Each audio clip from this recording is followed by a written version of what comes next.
রাজধানীতে গণপরিবহন অপ্রতুল ও যানজট এড়াতে মোটরসাইকেল দিন দিন জনপ্রিয় হয়ে উঠছে। কম খরচে যাতায়াত ও রাইড শেয়ারিং সেবার মাধ্যমে লাখ লাখ মানুষ আয়ের সুযোগ পাচ্ছেন। পাঠাও ও উবারের মাধ্যমে দেশ জুড়ে ৭.৫ লাখের বেশি নিবন্ধিত চালক ও রাইডার কর্মসংস্থান পেয়েছেন। অনেকেরই এটি তাদের প্রধান আয়ের উৎস। মাসে মোটরসাইকেল রাইডাররা ৬০,০০০ টাকা, কার ক্যাপ্টেনরা ১,২০,০০০ টাকা পর্যন্ত আয় করতে পারছেন।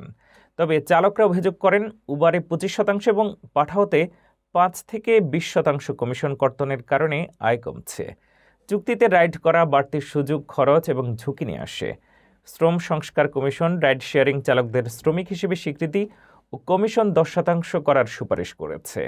বিশেষজ্ঞরা বলছেন, রাইড শেয়ারিং খাত দেশের অর্থনীতি সচল রাখছে।